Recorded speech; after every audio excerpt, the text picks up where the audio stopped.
Yo sí que creo que son los entrenadores los que más peso tenemos en la evolución del juego. Es decir, yo recuerdo Bielsa cuando empezaba a hacer esas presiones hombre a hombre prácticamente a todo el campo, te condiciona el juego, sí o sí. Yo sí que creo que un jugador cuantas más posiciones sea capaz de dar rendimiento, es más rico para él, le va a hacer mejor futbolista. Primero porque va a tener un mayor entendimiento del fútbol, del juego, que le va a ayudar siempre, y segundo porque además le va a dar más opciones de entrar. Hay otros que les dices, esta semana te toca de central, perfecto.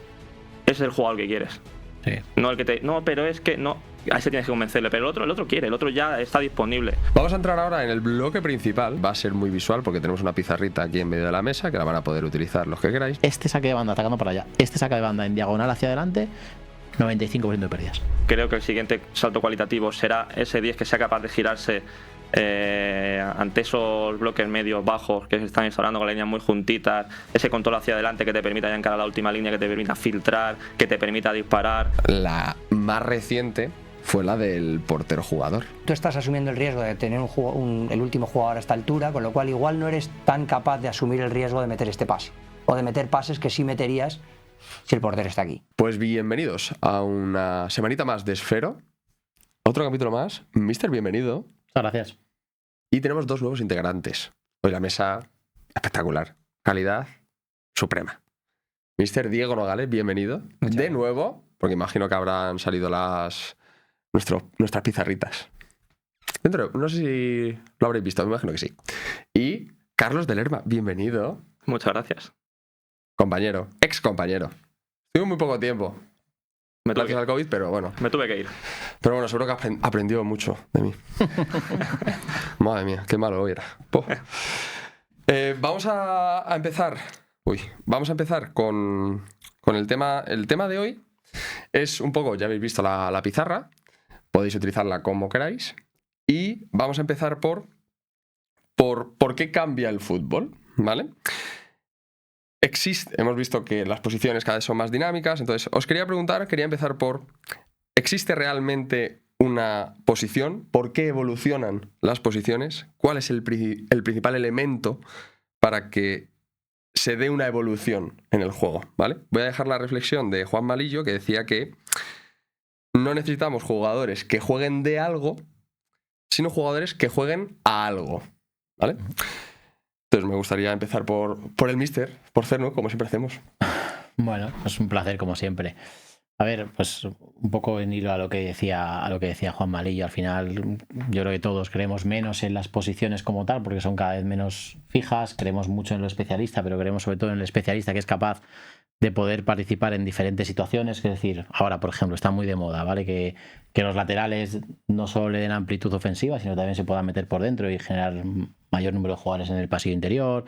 O hace unos años, cuando Guardiola empezó a jugar con el famoso falso 9 y empezó a meter un jugador de más organizador, casi de delantero, como era Messi en su día, que ahora mismo también lo han hecho muchos equipos.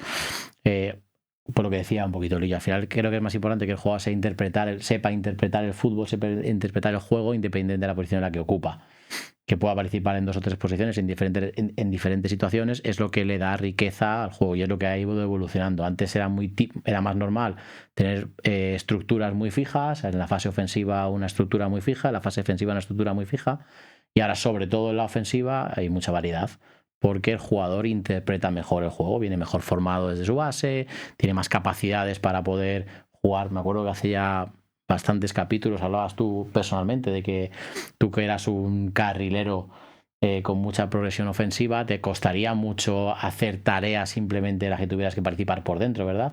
Bueno, pues ahora, hoy en día es muy habitual. También cambió mucho la norma, cambió la regla, desde que los porteros, los reinicios del juego desde la portería cambió.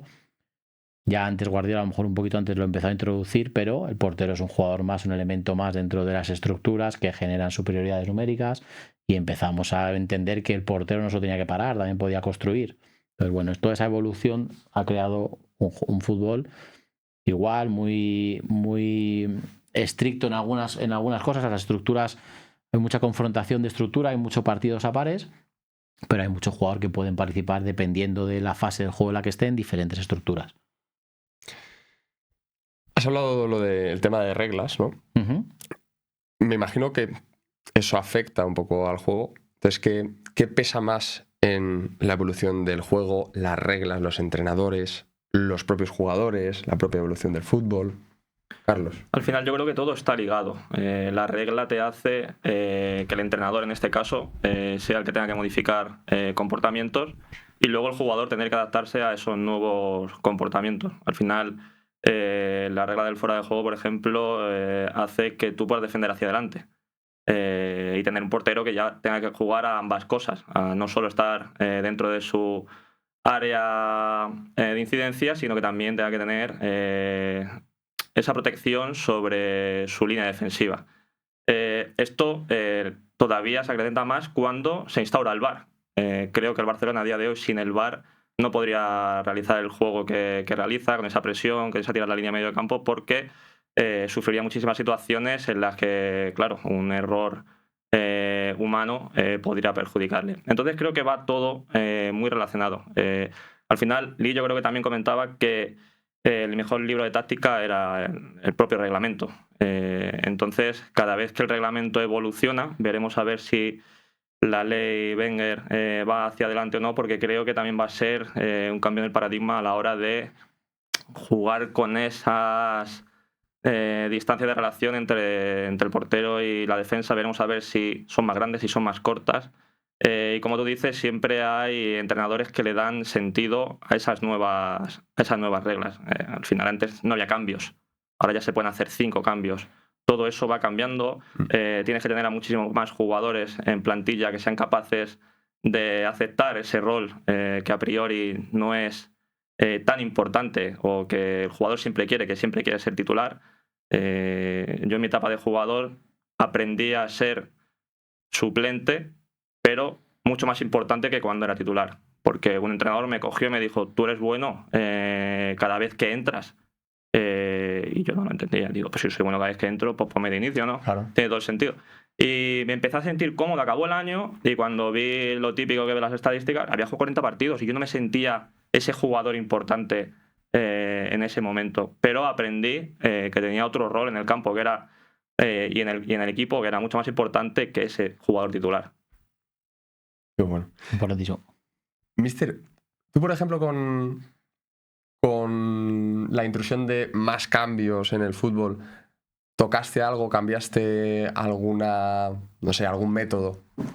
Bueno, no tanto cambiar método, pero sí que creo que te permite una variabilidad táctica mayor. Al final, cualquier cambio estructural del rival lo puedes, entre comillas, puedes adaptarlo fácil, porque normalmente tienes más soluciones en el banquillo, ¿no? Creo que lo que sí le ha dado al juego creo que es algo más de ritmo, algo más de viveza. Creo que el espectáculo es mejor con más cambios, pero no creo que haya influido tanto en el cambio del juego, ¿no? Es decir, ese tipo de regla no creo que haya influido tanto en el cambio del juego que se venían viendo en los últimos años, ¿no? Yo creo que las últimas reglas introducidas, igual que la ley Wenger, sí que creo que cambiaría mucho el fútbol y que sería un nuevo juego prácticamente. Creo que los últimos cambios, aquel que pensábamos que el hecho de poder recibir el saque de puerta dentro del área, que podría cambiar mucho, creo que cambió, pero no tanto, porque ya se veía que el equipo que quería incluso iniciar en corto podía igualmente, o por lo menos en ese momento el Barça creo que lo demostró así. Entonces yo sí que creo que son los entrenadores los que más peso tenemos en la evolución del juego. Es decir, yo recuerdo Bielsa cuando empezaba a hacer esas presiones hombre a hombre prácticamente a todo el campo, te condiciona el juego, sí o sí. Te tienes que adaptar, tienes que tener algo preparado, tienes que tener soluciones, tienes que liberar ciertos espacios que te interese, y si no lo haces, posiblemente no tengas secuencias de pases que te permitan llegar a campo rival, ¿no? Igual que en su momento Guardiola de Cervi, creo que a nivel de juego posicional ofensivo cambiaron el paradigma, cambiaron el juego. Son capaces de, caso de Cervi, progresiones interiores que nunca se habían visto antes, ¿no? Y al final ese tipo de cosas sí que creo que te hacen realmente evolucionar en el juego. Lógicamente creo que en eso el entrenador tiene mucho peso, apoyado un poco en lo que hablabais antes, ¿no? En los jugadores. Sin jugadores que puedan hacer determinadas cosas que te hagan competitivo, pues no tiene sentido hacer esos cambios, ¿no? Entonces, bueno, sí que creo que en ese sentido los entrenadores tienen un peso importante. Hablando de jugadores, ahora que comentas, me gustaría hablar un poco de los perfiles de jugadores, que hay veces que se habla de cierta polivalencia. Por ejemplo, desde Fútbol Base pues dicen que desarrollarte en distintas posiciones te puede beneficiar. Luego yo lo he escuchado mucho a lo largo de los años, cuando juega de diferentes posiciones, dice, ¿de qué juega? Bueno, puede jugar de esto y de esto. Y ponías así la cara rarilla y decías, buf, eso no sé si es algo bueno, ¿no? De todo, de nada, no sé, ¿no? Entonces, me gustaría ver un poco la opinión vuestra de, ¿los entrenadores descubren nuevas posiciones o descubren nuevas capacidades del jugador, adaptan al jugador al estilo que quieren, o el jugador se adapta y potencialmente va descubriendo ese potencial en esa posición? No sé si vosotros podéis identificar que este jugador, para vuestro estilo, te viene mejor en esa posición aunque no la haya vivido. No sé cómo lo identificáis eso, cómo hacéis ese ejercicio con el jugador. Mira, a mí me gustaría que si estuviera Carlos, mi segundo entrenador de los últimos años, se reiría de nosotros porque dice que tengo una manía, una gran manía de reconvertir extremos, incluso delanteros, de laterales, ¿no? Yo creo que cada entrenador en eso tenemos, no sé si es un feeling o si es algo que al final tú ves a un jugador que a lo mejor te pueden haber dicho que este chico ha sido toda la vida central, medio centro, pues cualquier posición, y a veces le ves entrenar a medida que vas viendo en diferentes circunstancias, en diferentes situaciones. A veces, no siempre, ¿eh? A veces empiezas a ver otro tipo de cosas que a lo mejor alguien no se lo ha visto, o que el propio jugador no lo ha interpretado, pero a lo mejor cómo se perfilan los controles, o qué profundidad tiene cuando no tiene balón, yo qué sé. Cualquier cosa que puedas ver en un jugador que te puedes intentar pensar que te pueda ayudar en otra posición. No quiere decir que le quieras cambiar de posición. Yo sí creo que un jugador, cuantas más posiciones sea capaz de dar rendimiento, es más rico para él, le va a hacer mejor futbolista. Primero, porque va a tener un mayor entendimiento del fútbol, del juego, que le va a ayudar siempre, y segundo, porque además le va a dar más opciones de entrar, ni más ni menos. Es verdad que el fútbol va hacia el especialista, pero creo que el jugador que sea muy polivalente, que pueda jugar en muchas posiciones, va a ayudar a un entrenador. Y creo que a todos los entrenadores nos gusta tener futbolistas que sabes que te van a dar buen rendimiento en diferentes situaciones, en diferentes posiciones. Si eso lo metemos en fútbol base, que yo creo que va un poquito por ahí a lo mejor la pregunta, para mí es fundamental que las etapas de formación, las primeras etapas de un jugador, sea capaz de entender el juego en el pasillo central, en el pasillo lateral, en el juego verlo de cara o verlo de espaldas, que pueda jugar en diferentes posiciones para ver realmente en qué posición el chico primero le gusta más, se siente más cómodo, y tercero, pueda dar rendimiento a su equipo, que al final es lo importante. Cuando a un jugador desde etapa Benjamín le encorsetamos a decir, no, este chico solo puede jugar de defensa, primero, yo creo que le estamos lastrando, primero a nivel emocional, le dicen, no, tú solo puedes defender. Pues poca gente juega al fútbol para defender, juega al fútbol porque quiere asociarse, porque quiere jugar con la pelota y porque quiere meter goles y ganar partidos normalmente.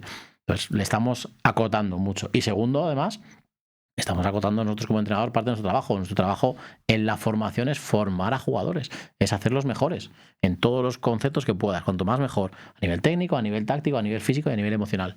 Entonces, creo que hoy en día va hacia eso. Y en la élite, que a lo mejor digo, en la élite necesitamos especialistas. Hacen falta jugadores expertos en aparecer 20 minutos y resolver un partido, o en resolver situaciones de 1 contra 1, o en lo que quieras. Pero en todo el resto del juego, que es muy importante, necesitamos jugadores que sean capaces de adaptarse a muchas posiciones. Pero, por ejemplo, yo por ejemplo, ¿vale? Yo pienso que cuando tú reconviertes un extremo en un lateral, porque mucha gente hace la asociación de vale, lo único que tiene que hacer es mejorar defensivamente porque el conocimiento ofensivo ya lo tiene, puede desbordar, tal. No, yo lo que pienso, para aprender el nivel defensivo tienes que deshacerte de cualidades y cosas a nivel ofensivo. Es decir, creo que el extremo que pasa a lateral pierde por el camino y por esa adaptación calidad ofensiva. Lo que creo que pierde son metros cerca del área. Que luego al final es lo que te echa en cara el típico extremo que es encarador, que le gusta llegar a la línea de fondo, que le gusta llegar a rematar segundo palo. Cuando tú le reconviertes a ese tipo de posiciones, tú lo tienes que seducir. Tú le tienes que hacer ver que eso le viene bien a él. Aunque de primeras él no lo pueda ver, porque la realidad es que te gusta lo que acabas de decir. A ti te gusta siempre estar más cerca del área rival que no del área propia. Pero creo que es un proceso en el cual el jugador es capaz de ir mejorando. Lo que dices tú es que tiene que desaprender cosas para volver a aprender. Desaprender es dificilísimo. Es dificilísimo. Casi imposible. No me gusta la palabra imposible, pero es muy difícil. Es muy difícil. Entonces, creo que es un proceso que no es sencillo, pero que llevándolo por el buen camino y haciéndole ver que eso de cara al futuro le va a dar mucho más oportunidades en el alto rendimiento. Creo que es la llave para poder llegar a ese consenso de un cambio de posición. Hay otros que no. Hay otros que les dices, esta semana te toca de central. Perfecto. Ese es el jugador que quieres. Sí. No el que te... No, pero es que no... A ese tienes que convencerle. Pero el otro quiere. El otro ya está disponible. Antes de entrar, estábamos hablando de situaciones que yo viví el año anterior. Claro, interiores jugando de centrales, extremos jugando de carrileros. ¿Por qué? Porque era una situación con la soga al cuello. Y se lo comentaba, nosotros vamos a decidir cómo vamos a perder. Y vamos a perder yendo hacia adelante. Los días que perdamos, que sepamos que va a ser así. Nos van a coger la espalda en alguna situación, pero que sepamos que va a ser con esto. Con extremos de carrileros, con pivotes de centrales y los que sois buenos, sacad lo que tengáis y vamos a hacer esto. Salió bien, que probablemente podría haber salido mal. Y otra cosa que creo que para el jugador polivalente, a la hora de diseñar una plantilla, diseñar un campograma, ¿dónde metes al interior? ¿Lo metes de 6, lo metes de 8, lo metes de 10? A la hora de configurar una plantilla, hay jugadores que se pierden en esos procesos porque no tienen una demarcación fija. Pero siempre lo quieres tener en tu plantilla, pero de inicio no lo metes. ¿Dónde se lo dibujas al director deportivo? No, claro, ¿dónde le dibujas? Y el director deportivo dice, ¿pero tú lo ves aquí? Claro, y aquí, allí en otro día allí, otro día jugando 20 minutos de este lado. Entonces, polivalencia, 100%, lo que te da una riqueza para la hora de poder decidir y de poder modificar partidos dentro del mismo 11, que creo que es algo que todos tendríamos que trabajar siempre durante la semana, el hecho que te dé esa riqueza en el día a día de que, joder, yo veo a Diego y ese día me cambia y yo tengo que adaptar con ese 11, tener la capacidad de poder cambiarle para contrarrestar, y creo que esa riqueza al final te la da el jugador. Tú le puedes asesorar, pero tienes que tener jugadores inteligentes que sean capaces de reconocer situaciones y que, lo que te digo, en un momento de partido poder ajustar una tecla y que diga, es verdad, esto va por este lado. Entonces, obviamente. Y ahí tú adaptas, por ejemplo, a tus jugadores a lo que tú quieres, o muchas veces vas a ver jugadores con ciertas cualidades y vas a decir, ostras, voy a adaptar mi juego a este tipo de cualidades que tiene este chico. Bueno, yo creo que es un camino de doble sentido. Es decir, al final tú tienes que tener una idea con las piezas que tienes, pero luego es cierto que con esa idea que tú tienes, decir, oye, necesito estos perfiles de jugadores, está claro. Pero luego hay jugadores dentro de ese equipo que lo mismo que decíamos, te puede hacer un perfil interior o te puede hacer un perfil de fuera metiéndose hacia adentro, es decir, diferentes situaciones, ¿no? Yo, en cuanto a la polivalencia que comentábamos, para mí hay una cosa importante. Creo que hay jugadores polivalentes que muchas veces les vemos condiciones donde en una posición pueden, a futuro a lo mejor, pero ser mejores jugadores y tener una carrera más exitosa, con lo cual hay que hacer lo posible porque ese proceso sea rápido. Normalmente los entrenadores nos interesa que sea rápido, sobre todo en categorías ya competitivas, no tanto en formación, pero es esa visión que tienes con un jugador que sabes que puedes obtener su máximo potencial, digamos, reconvirtiéndole de posición, y luego hay situaciones que te da la propia competición donde por necesidad necesitas jugadores polivalentes que actúen en esas posiciones, ¿no? Y ahí voy a lo que tú comentabas al principio, ¿no? ¿Qué es bueno, es malo para el jugador? Pues creo que cuando la situación es por una visión clara de que en esa posición va a ser mejor jugador, pues está claro que hay que intentar hacerlo, porque al final para tu equipo y para el jugador va a ser mejor. Pero claro, en las otras situaciones yo también las he vivido. Yo he reconvertido jugadores a laterales izquierdos siendo diestros porque en ese momento de temporada no tenía No había más. otro. Se ha impuesto a jugar toda la temporada como lateral bajo, adaptando sus condiciones a la posición. Al año siguiente lo han firmado como lateral y no ha tenido éxito porque no son sus mejores condiciones. En cambio, de ese jugador que os hablo, que bueno, es el caso de Álvaro Mayorga, que yo lo tuve en Adarve, hicimos un año brillantísimo, él jugando como lateral izquierdo, bajo, pero él es un central como la Copa de un Pino. Claro. ¿Qué pasa? Que ahora tuvo que hacer 2 años más en segunda ref a un nivel altísimo, equipos de playoff, para que poder entrar en primera ref como lo que es un gran central, ¿no? Entonces, y a partir de ahí ya está demostrando pues un nivel muy, muy alto que seguramente se irá desarrollando como central, ¿no? Pero claro, por eso digo, la polivalencia es buena o es mala para el jugador, depende. Si es por necesidad, a veces no la llevamos del todo.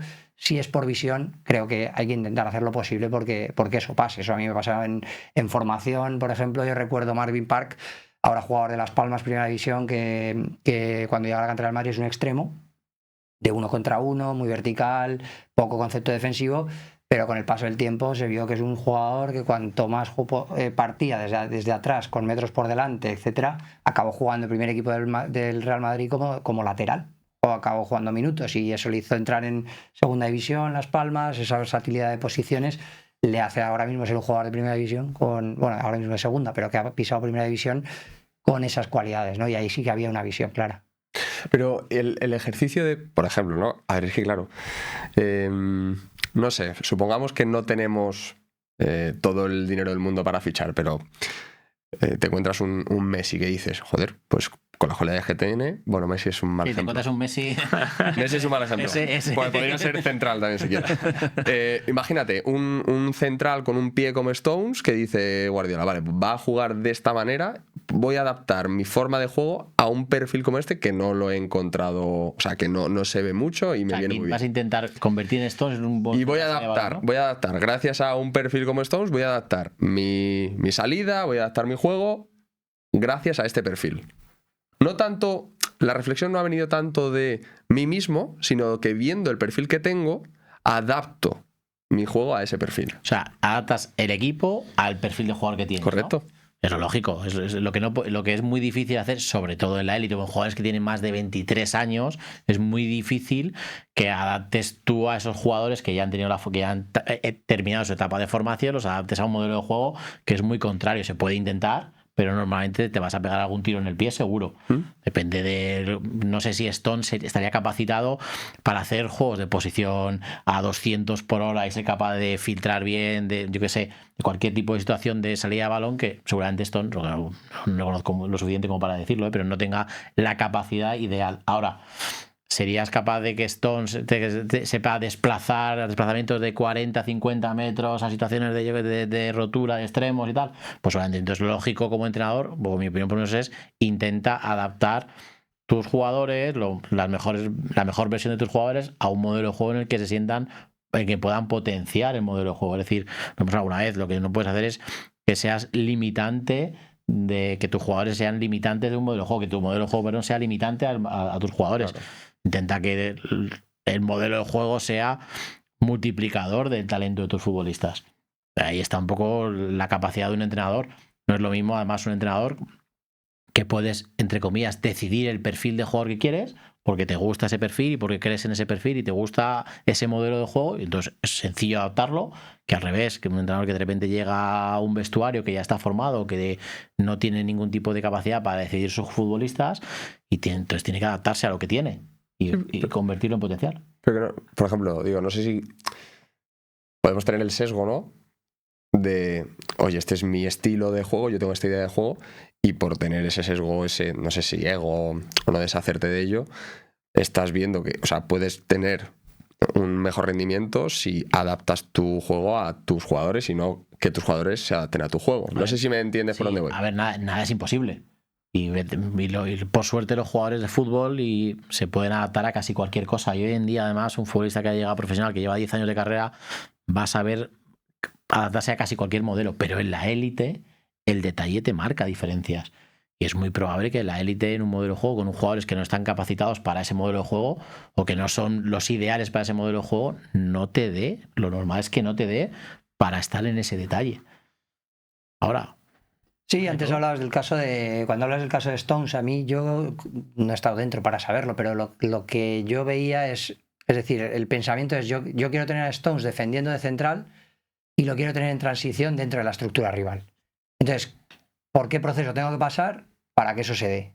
¿No? Es decir, pues el proceso que tengo que pasar es que tengo que construir con 3, meter a Stones en una altura más por dentro, le tengo que enseñar ciertas cosas sin que a lo mejor fuera el jugador más brillante en esa posición, pero cumple los otros 2 objetivos, ¿no? Es decir, el de la transición, voy a tener al central que lo quiero ahí, por la razón que sea, que no sé en este momento, porque tampoco conozco con tanta facilidad a aquel Manchester City, o al Manchester City en general. Y igual en fase defensiva, pues sí que es verdad que creo que le gustaba tenerlo de central. Entonces, con esos 2 criterios, tengo que pasar por un proceso que es el de enseñarle en fase ofensiva el rol en esta posición, ¿no? Y bueno, creo que por ahí creo que puede ir todo, ¿no? Es decir, el hecho de no pensar en el fútbol solo como una fase, ¿no? Solo en la fase ofensiva. ¿Qué me va a dar en fase ofensiva?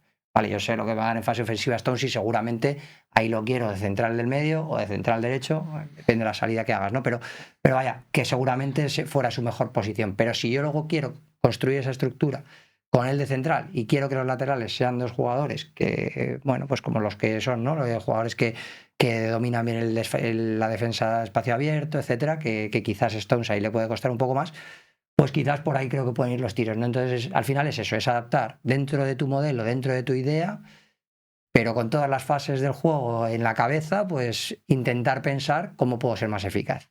Y siempre va a haber algo donde luzca menos el jugador, ¿no?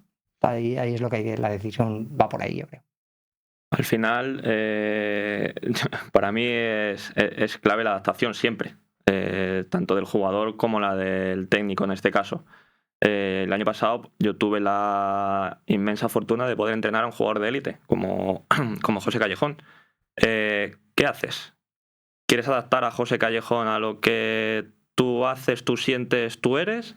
¿O haces que el resto se adapte a lo que te va a marcar la diferencia realmente, que es José Callejón? Entonces, te ves en una situación de que tienes que convencer, aparte de a ti mismo, al resto. Tenemos un jugador que es especial, es el mejor jugador de la categoría, tenéis que saberlo, tenéis que reconocerlo y hay que buscarlo, por ejemplo, a nivel ofensivo. A nivel defensivo, ¿qué vamos a hacer?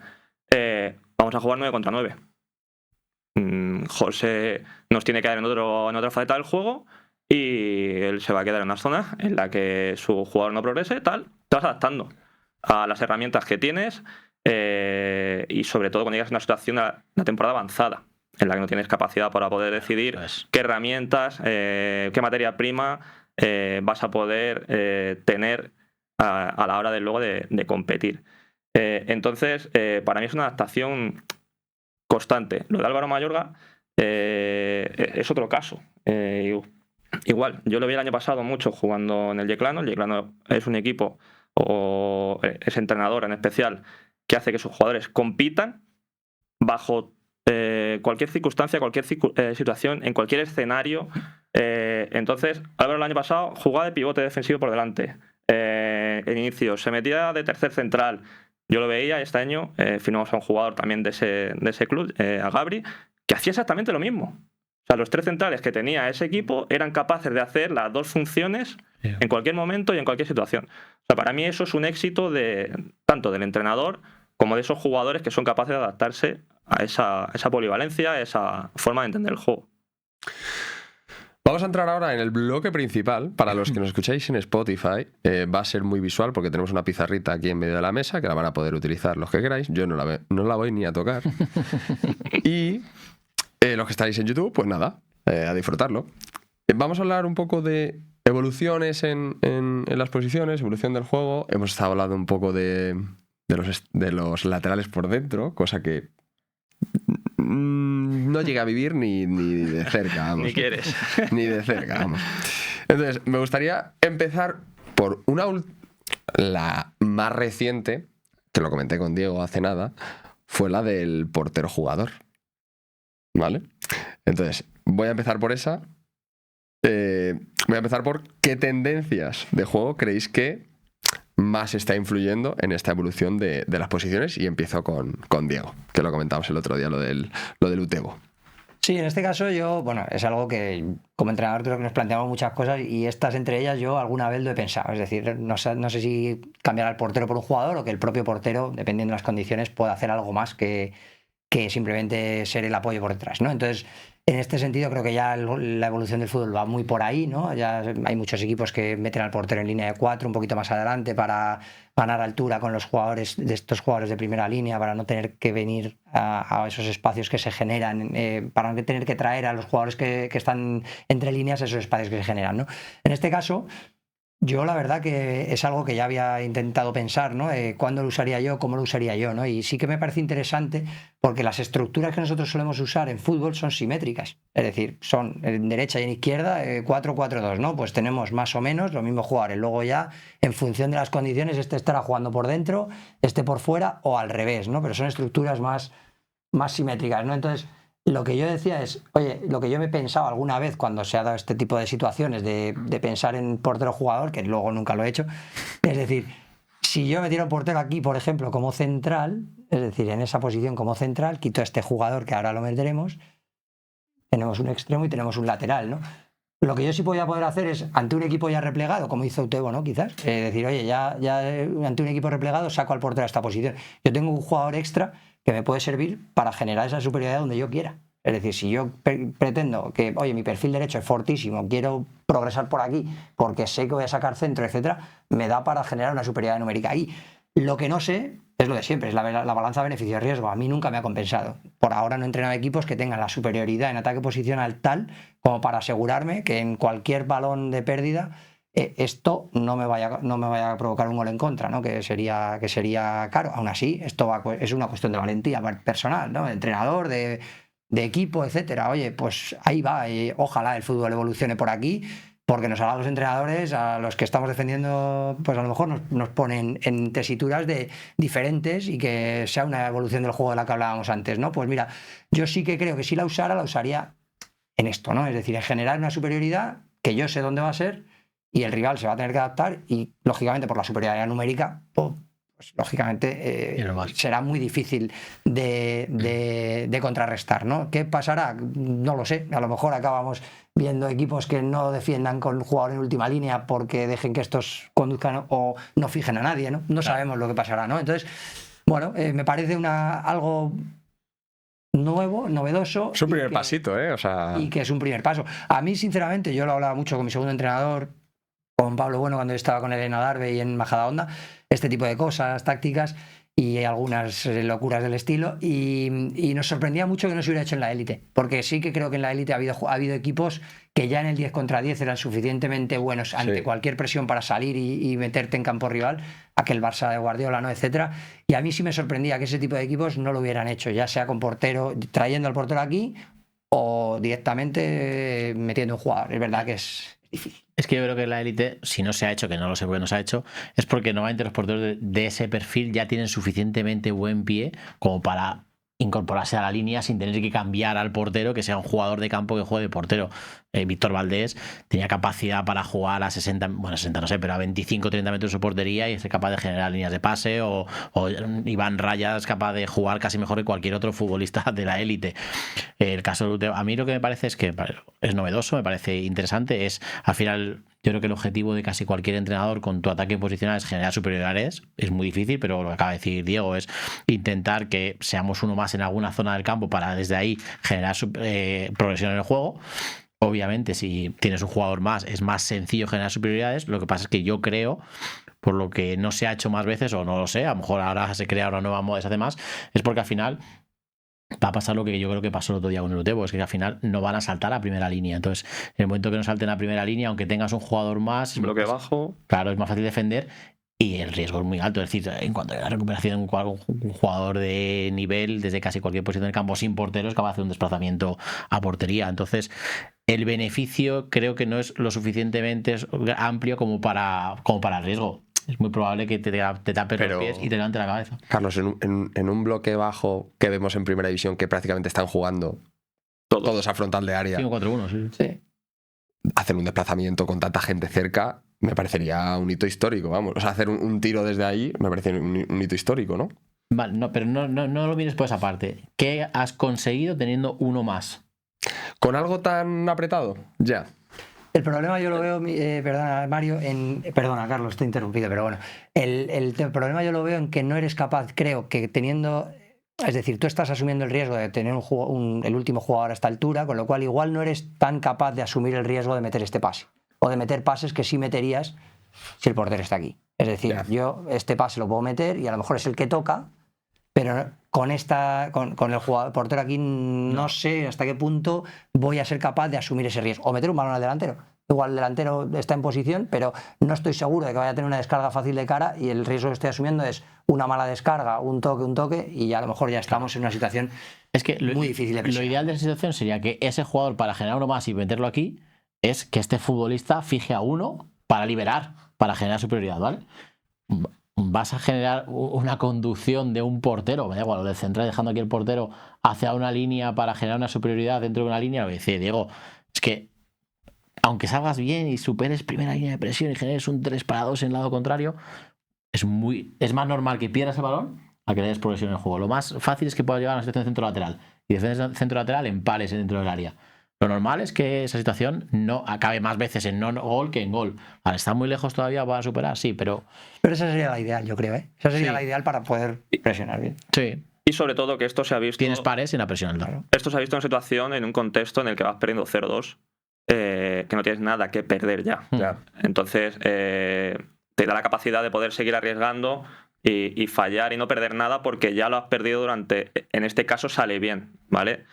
Yo este año en primera red, Juan Fler, el portero del Europa, ya lo ha hecho. Pero la misma situación, en que vas perdiendo. ¿Y sale él o le cambian? Sale él. Es él el que juega en el centro del campo. Es que lo dice, al final para jugar pases, entre comillas, horizontales o generar que tu central haga una conducción y tú te quedas fijando, no necesitas cambiar a un portero por un central o por un medio centro. Claro, el tema es, la intención yo creo es darle más atribuciones, es decir, que si tiene que regatear, que regatee, y que para eso metes un jugador, claro. ¿no? O sea, eso sería el cambio de paradigma, yo creo, el decir, oye, quiero un portero, o sea, quiero un jugador, no quiero un jugador sintiendo ese portero. Que entró un central o un medio centro por el portero. El día del Utebo. Sí. Sería medio centro. Yo le veía con el balón y con todos mis respetos hacia los centrales. Tenía pinta de distinto. Tenía pinta de jugón. Porque te fijaba. Claro, te fijaba. Lo que quería era fijar. Me imagino que la intención sería fijar para liberar a otro compañero. Claro, si no saltas. Claro, ya está. Si no saltas, no necesitas uno más en primera línea. Eso es entonces, lo normal es que de hecho, yo no he visto el partido, pero he visto cortes y hay 3 o 4 acciones en el que tiene que ir al suelo prácticamente porque si no ya era gol. Entonces, yo creo que en un espacio tan grande como un campo de fútbol 11 no va a progresar mucho esa idea, creo, no lo sé. En balonmano, en fútbol sala, son deportes en los que están mucho más cerca, todo es más fácil que el jugador te salte y generar superioridades. Bueno, y en balonmano pasa mucho, que hay goles en contra, me refiero. Lo que pasa que, claro, son 28-20, 28-27 el resultado. No castiga tanto. Claro, un gol es menos importante que en fútbol 11. Eso es. Vale, vamos a saltar a... Ojalá veamos más esto, me resulta curioso el cómo el lateral, que siempre han... esto es como lo de el que vale y el que no estudia ADE, ¿no? Esto es como cuando eres regular, pues eres lateral, ¿no? La frase es el que vale y el que no enseña, que los entrenadores nos dejan fatal. Perdón. Pero nos dejan fatal, pero esa es la frase. Pues en las posiciones me ha parecido siempre un poco como que el lateral era la posición que menos estorbaba. Cuando cogíamos al más malo del colegio, pues le poníamos de lateral, ¿vale? Y ahora se ha convertido en algo muy influyente. Y se ve que, bueno, pues que están por dentro, se ha experimentado con laterales incluso a pierna cambiada. Entonces, un poco me gustaría preguntaros por qué se le da ahora esa importancia, por qué son tan influyentes, por qué ha habido tanto desarrollo en esa posición.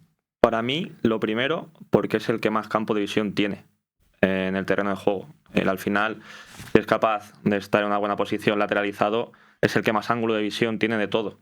Entonces, presumiblemente, si no le embarca el central, que esto es muy típico, que el típico central que se queda el balón y se la pasa cuando ya le están saltando, lo normal es que tengas algo de tiempo para poder pensar en la siguiente acción a ejecutar.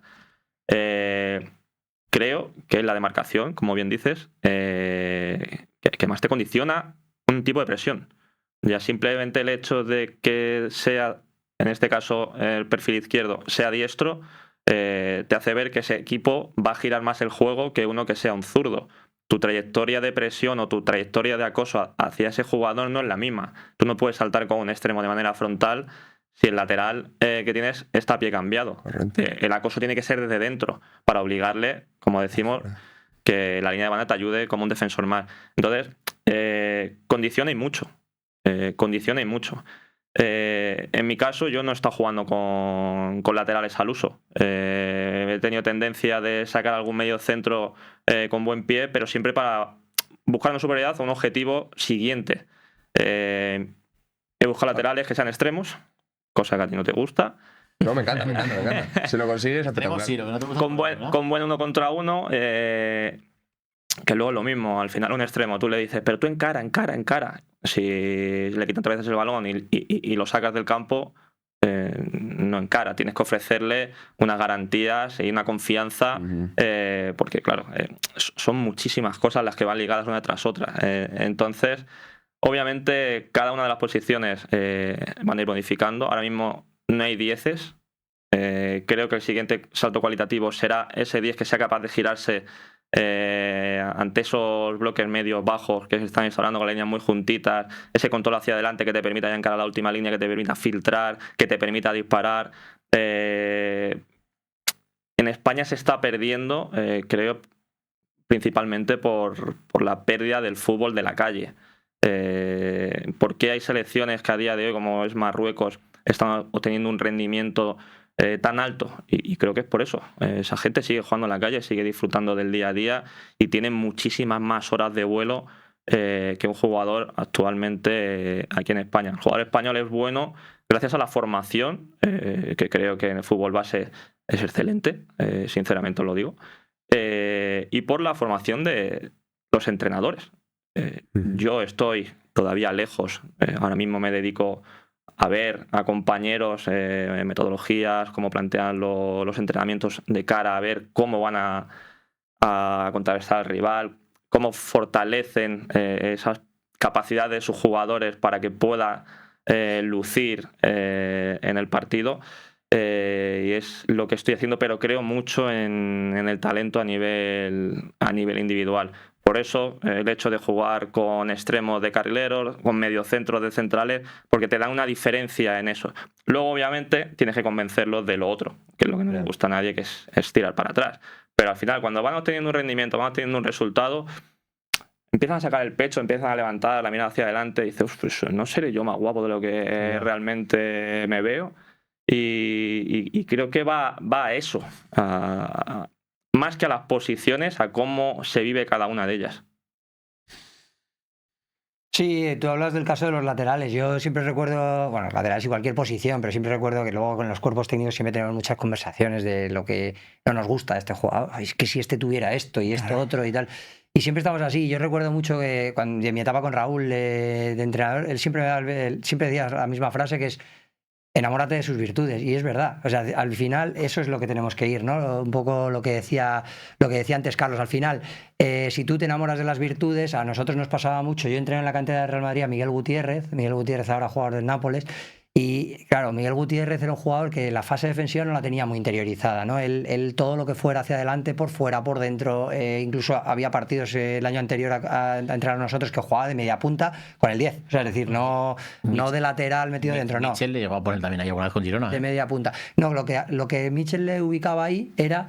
Lo ubicaba ahí en la fase ofensiva. Sí, sí. Entonces creo que ahí es a lo que iba precisamente. Creo que el entrenador que dé con la clave de decir, yo de tus virtudes voy a hacer que luzcan en fase ofensiva, y así no te tienes que preocupar tanto en la transición defensiva. La transición defensiva a un jugador como Miguel, defender hacia adelante le viene fenomenal, pero como sea defender para atrás, medirse en duelo 1 contra 1, no va a estar tan cómodo en un equipo como aquel Girona, que eran muchos metros a la espalda, eran muchas situaciones de duelo, y al final esa es la pericia, ¿no?, del entrenador, decir, oye, pues mira, voy a hacer esto porque me viene bien ofensivamente, pero es que además en transición defensiva también estoy donde quiere. Y luego en fase defensiva, pues bueno, protegido, pues quizás es un lateral más que solvente, ¿no?, para situaciones de duelo, y que luego también fue mejorando, ¿no? Pero un poco por ahí, ¿no? Creo que hay que enamorarse de las virtudes del jugador, decir, venga, vamos a ver cómo podemos hacer. Luego siempre hay alguno que sale perjudicado, porque no puede lucir las virtudes de todos, ¿no?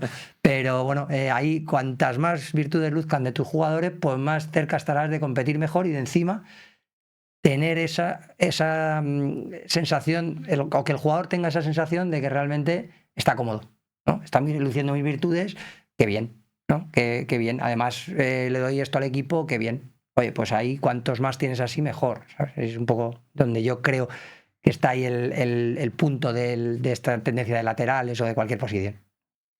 ¿Algo que comentar ahí? A mí, te hablo de los siguientes laterales, que para mí es la posición que más incidencia tiene en el modelo de juego que a mí me gusta, en el que yo me siento cómodo, ¿vale? Me imaginaba que lo sabías. Más te vale que lo supieras, por otra parte. No, para mí tiene mucha incidencia, porque primero, para mí, en situaciones, ahora hablamos un poco más de mi gusto, de cómo me gusta a mí los equipos, o cómo intento que mis equipos, bueno, entiendan el juego, ¿vale? En la fase de inicio del juego, en la más cercana a mi portería, cuando los equipos hoy en día vienen a pares, me parece que los laterales en baja altura te generan muchas situaciones de conducción para tracción, para poder girar. Son los jugadores para mí más influentes, que son capaces de hacer girar el juego para poder progresar. Para mí, en primeras alturas. En las situaciones intermedias, en la fase de creación del juego, a mí normalmente me gusta construir con 3 centrales o con 2 centrales y un medio centro, me da un poquito igual, y normalmente los rivales, depende, pero los rivales son los que más te van a saltar, su segunda línea te va a saltar sobre ese jugador central. No sé si me estoy explicando. Bueno, aquí vosotros A ver, explicamos en pizarra. ¿Vamos al portero de portero? Sí, mejor. En una estructura normal de 4-1, 4-1, por ejemplo, el Pozuelo es el rival, ¿vale? Lo siento mucho por mi amigo Isaac, pero el Pozuelo es el rival.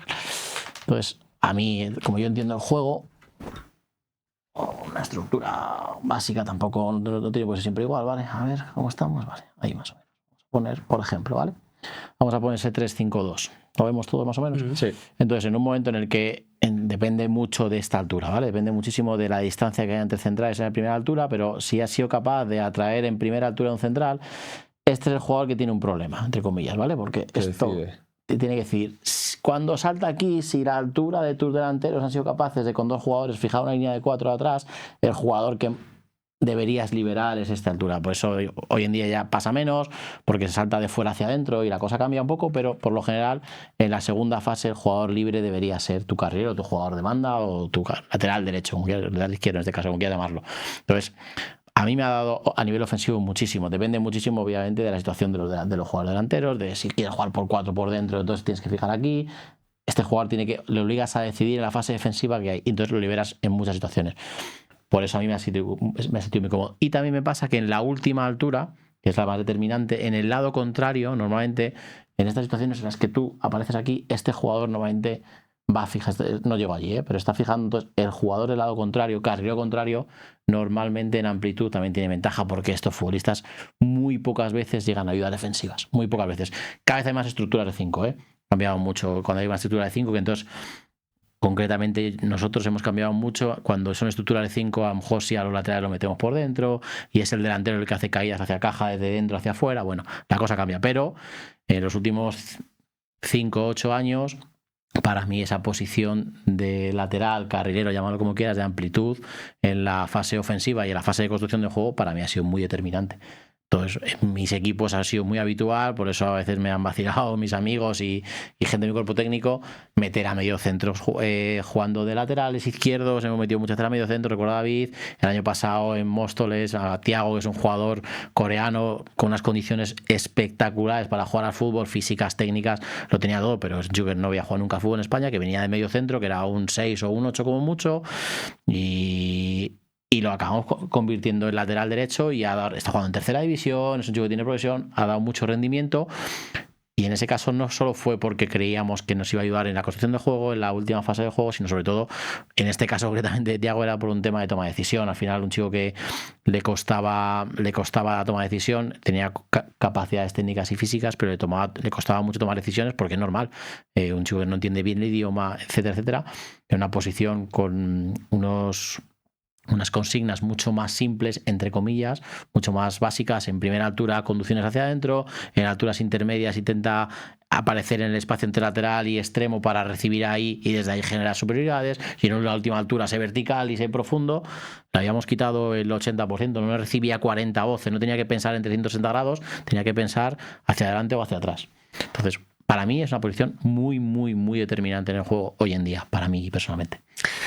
Y hablando un poco de la tendencia actual, que ya no sé si ha ido mucho más para abajo, incluso en categorías juveniles, lo que vemos de presiones cada vez más altas, equipos cada vez más presionantes, que van a pares. Entonces no sé si veis ahí un cambio en ciertas posiciones, en apariciones de nuevos perfiles o aparición de nuevas necesidades en los equipos a raíz de estas nuevas tendencias. A mí se me ocurre una que es la del 9 tanque, que se estaba perdiendo y al final ahora yo veo el Celta, me gusta mucho en cuanto a la estructura, en cuanto a la idea, en cuanto a la versatilidad del jugador, lo que hablamos de un día te juega con carriles a pierna natural, otro día te los cambia.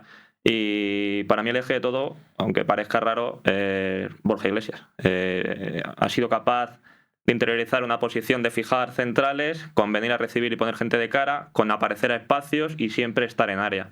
Entonces, ese perfil de futbolista que sea capaz de aunar todas esas condiciones, encima es un jugador que de espaldas juega bien, si vas a pares ante su primera línea, su portero es capaz de lanzar y poner gente de cara, gente con buenas conducciones.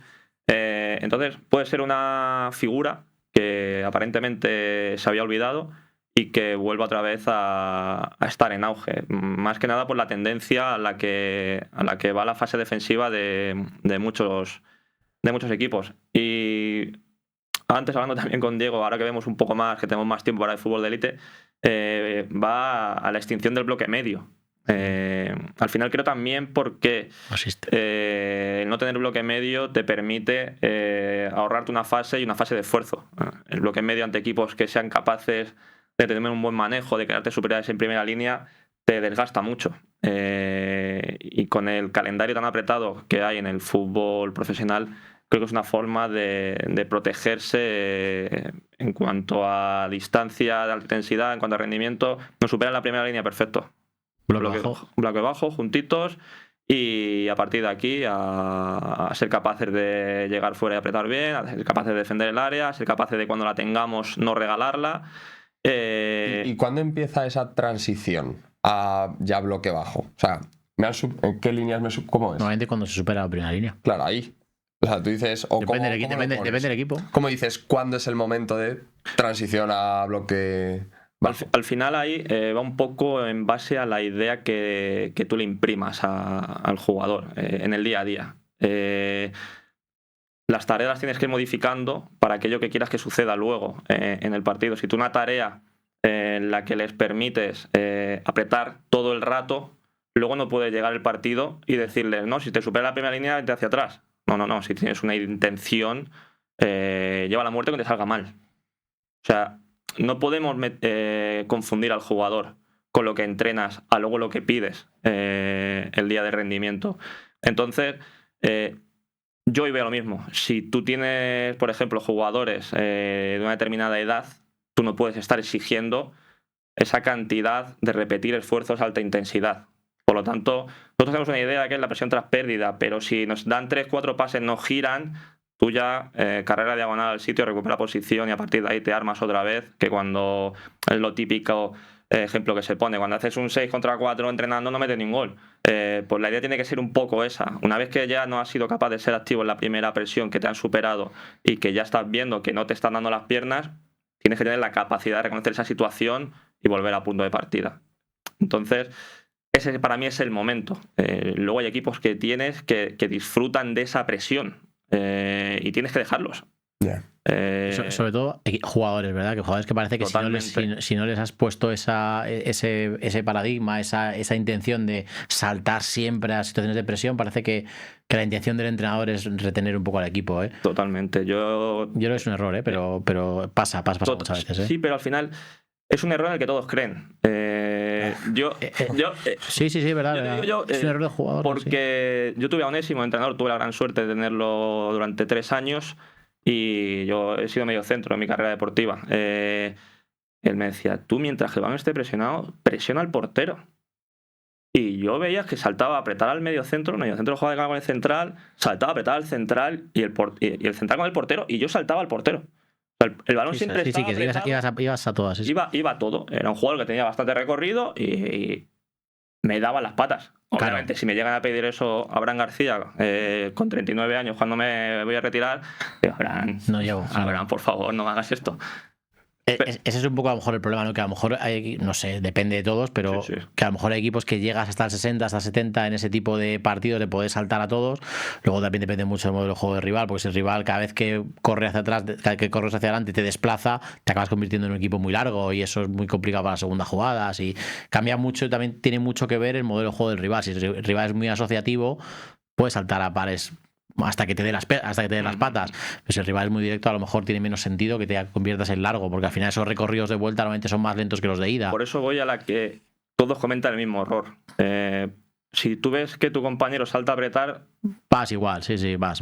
Sí. Si salto yo, salta Mario, salta Diego, el equipo ya está cerca. Salta el portero incluso. A ver, sí. El portero recorrige el y lo contrario igual. Si uno que no va, de repente es como, ostras, espera, que no va. Ahí está el tema. Sí. Ese justo es lo que yo creo que la extinción del bloque medio va por ahí. Yo creo que va porque muchas veces el bloque medio no está tan claro cuál es el indicador, cuál es el indicador de presión. Lo tienes muy claro o no todo vale para empezar una presión, ¿no? No todo, cualquier pase vale, ni un pase central lateral puede no valer en función de las distancias que estés teniendo. Entonces yo creo que la extinción del bloque medio va por ahí, ¿no? Es decir, si no voy a ser capaz de saltar, pues ya está, no concedo espacio a la espalda, porque si no tengo que defender espacio entre líneas y espalda. Y eso es estresante. Entonces, al final yo creo que va por ahí. Y en línea con eso, si solo quedan presión alta, es decir, a nivel defensivo solo hay presión alta y bloque bajo, creo que hay un perfil de jugador que tiene que evolucionar, que es el que elimina por dentro. Es decir, si me están yendo a hombre, pero yo soy capaz de con un control ponerme en una situación y con una trayectoria determinada seguramente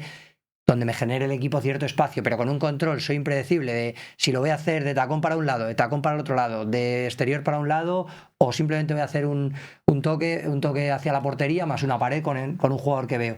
Ese perfil de jugador, yo he entrenado, y me gusta mucho Manuel Ángel, que ahora justo ha debutado en el primer equipo del Real Madrid, Manuel Ángel Morán.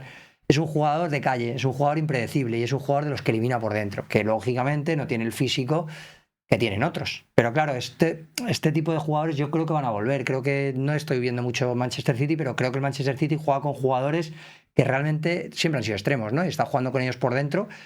Porque claro, tanto para ese tipo de presiones como para luego contra bloques bajos igual, lo que necesitas es eliminar jugadores por dentro, porque por fuera vas a llegar a área, ¿vale? Pero si lo haces por dentro, ahí sí que juntas la estructura rival una pasada y a partir de ahí, yo por ejemplo he tenido ese perfil de jugador este año con Pitu Doncel, que lo hace mediante el pase casi siempre, no tanto con la conducción, no ese perfil de jugador estilo Modric, ¿no?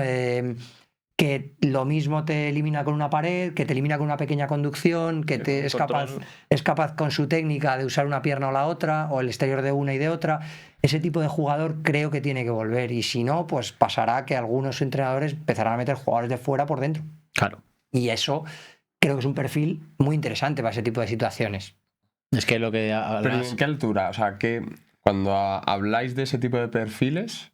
¿Qué altura qué? ¿En qué altura del campo hace eso? ¿Hay que eliminar jugadores? Sí. Pues cuanto más... Es que el problema no. Lo que se está convirtiendo en fútbol es que son muchos partidos a pares. Es decir, cada vez que hablábamos de que saltas a la presión alta, en situaciones de que tienes que ir a campo contrario a robar, cualquier jugador que se te meta en el pasillo central y te elimine a uno, ya ha eliminado la presión. Y encima tienen 40 metros a la espalda. Entonces, por eso intentamos meterlo lo más cercano posible, cuanto más tengan la presión. Y por eso hay muchos equipos que empiezan a no saltar. Porque si les eliminan a uno y tienen 30 metros a la espalda, no te interesa va a hacer un bloque bajo. A mí el problema que se está viendo hoy en día en el bloque medio, que cada vez hay menos, es que muchas veces pasa que la línea la tienes altísima, tienes una altura de línea muy alta, de un bloque medio incluso un poco más alto, donde está verde ahora mismo, y el resto del equipo no salta. Entonces se convierte en un equipo aquí, súper corto. ¿Qué sucede? Que tienes poco espacio para juego interior, perfecto, pero tienes muchísimo espacio a espalda. Entonces, en cuanto hay cualquier situación de idas y vueltas, ya un balón a espalda hace daño, ya tienes que defender hacia atrás, que eso es el mayor miedo de cualquier defensor, defender hacia atrás y atacar hacia adelante. Entonces, la clave en el fútbol es conquistar espacios. Pues, si tienes que defender, yo siempre digo que mis equipos prefiero que defiendan hacia adelante, nunca defiendan hacia atrás. Entonces, si no eres capaz, no tienes capacidad para tener patas, para que tu rival no te supere, no te elimine hombres y puedes defender hacia adelante, fenomenal. Si no, reduce el espacio todo lo que puedas para poder luego atacar hacia adelante y que nunca tengas que defender hacia atrás. Entonces, intentar eliminar salida. Por eso cada vez se ve menos, sobre todo en la élite, bueno, y casi cualquier categoría un poco ya competitiva, no ves líneas a esas alturas. O las ves aquí o las ves a 5 metros por delante de la frontal del área. Porque hay que intentar no defender hacia atrás. Ya como última pregunta, me gustaría hablar un poco de reinicios. Y hay una cosa que me toca la... Bueno, no. Quiero hablar de los saques de banda. Reinicio del juego, vale. Quiero hablar de los saques de banda, mejor. Porque lo veo como... Lo veo algo a estudiar, el tema de saque de banda. Veo muchísimas pérdidas, veo muchísimas dificultades. ¿Tú cómo lo ves? Has dado en una de este año gorda. Ahora voy a sacar un poco pecho. Nosotros este año en Las Rozas tenemos más del 85% de acierto en saque de bandas ofensivos, porque lo hemos trabajado muchísimo. ¿Cómo? Bueno, tenemos en casi... Bueno, esto a lo mejor no lo puedo contar, hay gente que va a matar, pero bueno, no pasa nada, hombre. En todos nuestros juegos de posición, nuestras evoluciones, en vez de reiniciar siempre en saque de puerta, trabajamos en saque de banda. Tan fácil como eso, porque es la acción que más se da en el juego, es los reinicios que más se da. Entonces, tenemos muchas acciones trabajadas, eso sí que no lo voy a contar, pero tenemos muchos cortes y muchas situaciones. Entonces, cada uno de nuestros sacadores tiene normalmente 3 opciones, dependiendo de cómo se posicione el rival y sobre todo cómo se posicionen sus compañeros. En este caso nos solemos posicionar así, esos 3 jugadores más cercanos, ¿vale? Y luego hay diferentes movimientos y diferentes situaciones. También depende mucho si el rival lo defiende en zona o lo defiende al hombre, ¿vale? Que ha cambiado mucho porque hoy en día, por lo menos en tercera división, hay bastantes equipos que lo estudiamos bastante porque es la acción que más se repite en el juego. Es mucho más que un saque de puerta y que hay que tener éxito porque hasta hace muy poquito en la élite, y eso sí que lo sé, más del 80% de los saques de banda acababan antes de 3 pases en el balón del equipo contrario, ¿vale? Entonces, eso es lo que intentamos los entrenadores mejorar. Yo siempre digo que un saque de banda es positivo, no solo cuando somos capaces de girar, lo que eso es acierto ya, es cuando somos capaces de generar por lo menos más de 3 pases de una vez que he sacado el balón. O sea, que si hemos perdido, por lo menos hayamos dado 3 pases. Si la ha perdido él, ya no es una acción de saque de banda, la ha perdido el compañero, ¿vale? Entonces, hay muchas acciones. Nosotros, por ejemplo, cualquier 4 para 4 más 3, no lo hemos hecho en la vida, pero bueno, imagínate un 4 para 4 más 3 en un espacio normal, en un calentamiento. Pues en vez de empezar lo que el entrenador lo empieza aquí, lo empezamos en un saque de banda, y el 4 para 4 más 3 empieza en un 3 para 3, y el jugador que está en apoyo en el lado ofensivo saca de banda y luego va a su apoyo y desde ahí lo construye. Por ejemplo, ese tipo de tarea lo hacemos, sobre todo en pretemporada. Pero es algo que se trabaja mucho y que da incidencia. Y para que esto, para cualquiera que le guste el fútbol, lo vea, este saque de banda atacando para allá, este saque de banda en diagonal hacia adelante, 95% de pérdidas. Es que eso es lo que veo. Aunque sea un pie.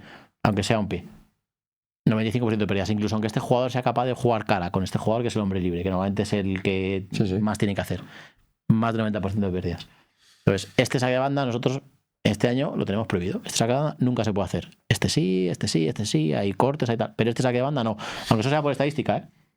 Y pasa, minuto 70, has hecho un cambio, has metido un jugador que no saque de banda habitualmente, estás cansado, pum. Y saca ahí. Es que tenía un pie, nosotros decimos, busca pie, tenía pie libre, ese saque de banda has perdido. Sí, pero no. No, te iba a decir la última, y luego es muy importante que el sacador saque bien. Sí. Muy importante, porque parece una chorrada, sí. Y sacar aquí a media altura, a la altura del ombligo, un balón blandito y tal, por mucho que hayas hecho todo bien, si no es un buen saque al espacio en vez de al pie y tal, no sé qué, es la clave.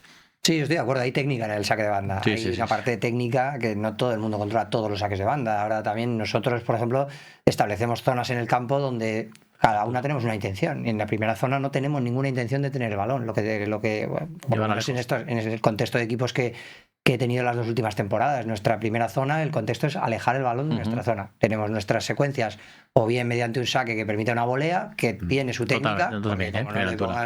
Como no tengas el tiempo. Miki eso lo hace muy bien. Es muy complicado. Claro, por ejemplo, ese tipo de. Y también la técnica del despeje, que no es un despeje para sacarle del campo, es un despeje que coja altura. Estamos hablando todos de este típico saque de banda que lo hacemos todos, claro. Que es súper difícil. Primero que tienes que, en este caso, ser un zurdo, pero vamos, sacar bien para que haga una volea de primer toque y que el balón no se quede aquí. ¿Qué pasa cuando no la golpeas bien? Es súper difícil. Nosotros también, la primera intención en primera altura siempre es llevar lejos y hay una prolongación. Aquí también teniendo que venga aquí, boom. Teniendo estructura, depende también del rival. Al final nosotros también usamos ciertos bloqueos, algunas situaciones donde para facilitarlo, pero simplemente con esas intenciones. Luego más adelante, pues a lo mejor nuestra intención principal es girar. Para girar tienes que tener un jugador en amplitud, sí. Por lo menos uno.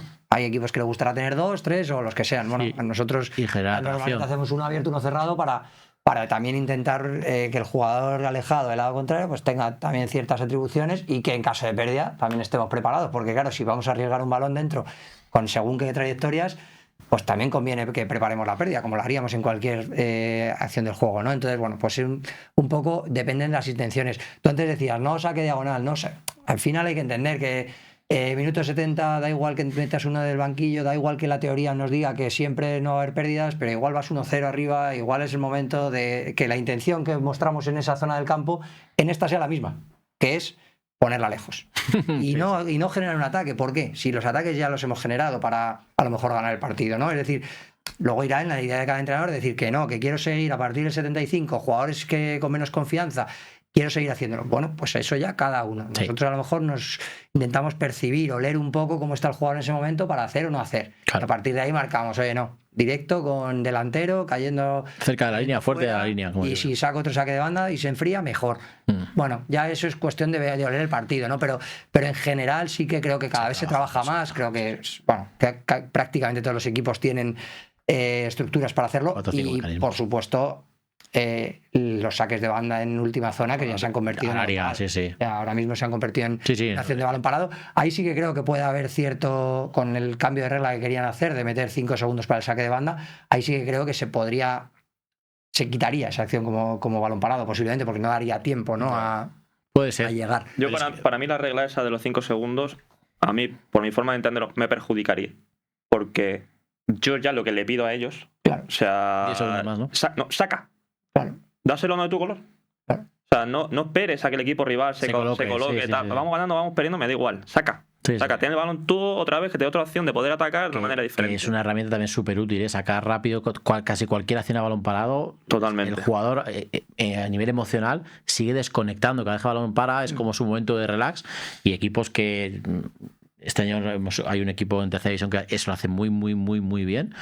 Todos los reinicios del juego súper rápido, que no estén realizado nada y hace mucho daño, mucho daño. Sí. Hemos hablado 4 o 5 veces de las normas que Wenger ha querido meter y no las hemos explicado. Yo conozco unas cuantas, pero por ejemplo no sabía que había que iban a decir lo de los 5 segundos de saque banda. A lo mejor las podemos repetir, no sé si las sabéis todos. Yo sé lo del fuera de juego que tiene que ser el cuerpo entero, ¿verdad?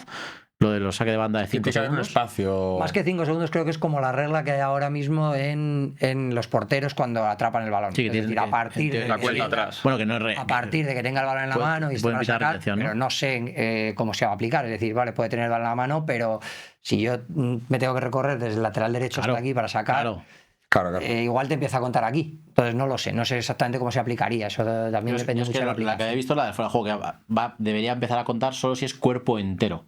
No es como ahora que es 1 milímetro. Sí, ahora no vale con una uña. Y se va a hacer ahora en Canadá en un Mundial Sub-21 o en un Mundial Sub-20 o algo así, ¿no? O sea, yo creo que va a llegar esa. Yo espero que no.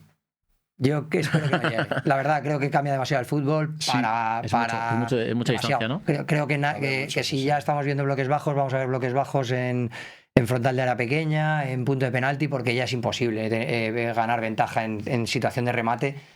O si un jugador tiene medio cuerpo solo, no hay ya el defensor nunca va a poder tener ventaja. Favorecerá el espectáculo, pero posiblemente las líneas defensivas reducirán el espectáculo porque no quieren ser ellos los que salgan en la foto del circo, ¿no? No quieren ser ellos los que salgan en la foto. Puede ser, yo no lo he pensado todavía, pero sí que es verdad que puede ser.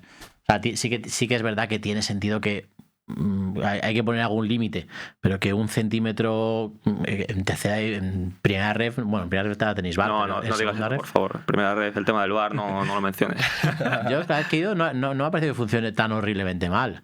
Me pierde mucho tiempo. Al final, el problema es que para mí exponen al árbitro, porque las imágenes que les enseñan. No son para tanto trabajo, no va a trabajar bien, ¿no? Es que no son nítidas. O tienes 3 cámaras que no te cogen la línea, van en diagonal, la calidad de la imagen, ya te digo, aunque sea con el zoom, no se llega a ver y son situaciones complicadas para ellos. O sea, yo creo que a ellos les hemos perjudicado y luego no sé el porcentaje de cambio en la decisión. Aun viendo la imagen, y luego ya, claro, puedes entrar a debatir el día que te favorece, dices que se ha equivocado o no, según te interese a ti. Pero para mí es una herramienta buena, pero que tienen que dotarla de calidad. Yo creo que ha venido, primero que en estos primeros años, yo creo que ha venido a evitar cosas flagrantes. Yo no sé, tienes que acordar así, tú probablemente sí, de una penalti que pitan el año pasado a nosotros en contra el Antequera, que es un centro que da en la cara de un jugador y pita mano porque desde el banquillo sinceramente parecía mano, pero luego cuando ves también por cómo sale el balón, que sale como con poca fuerza, parecía mano, yo ni siquiera la protesté, pero claro, luego ves el balón en la imagen, el jugador se volvió loco, lógicamente era Ferruiz, se volvió loco en aquel momento, diciendo, pero ¿qué estás diciendo? ¿Cómo puede ser penalti? Para eso sí está, es decir, para una imagen tan clara como esa. Y claro, cuando esas las has vivido recientemente, pues dices, oye, con que me hubieran quitado un par de estas, igual no había ido bien. Si lo metes, no puedes decidir, lo metes para una cosa así y para atrás, no. Sí, pero bueno, creo que, oye, la intención creo que es buena. Sí. Ahora, bueno, los medios son los que son, ¿no? Y luego ves campos con poca altura. Nosotros este año en Talavera teníamos poca altura. Te da muy poco chance de realmente hacer un buen zoom. Ahora ves las imágenes, por ejemplo, del campo de la Nueva Condomina y dices, hombre, pues esto se parece más al VAR, ¿no? Esto ya es una imagen mejor, con un buen zoom. Bueno, yo creo que llegará. Yo soy bastante defensor de este tipo de herramientas porque mínimamente lo hacen un más justo, ¿no? Hacen algo más justo de errores muy flagrantes que luego al final te vas con muy mal sabor. Pues hasta aquí. 1000 gracias a todos. Espero que os haya gustado. ¿Lo habéis pasado bien? Yo siempre. Pues la semana que viene lo mismo. Adiós.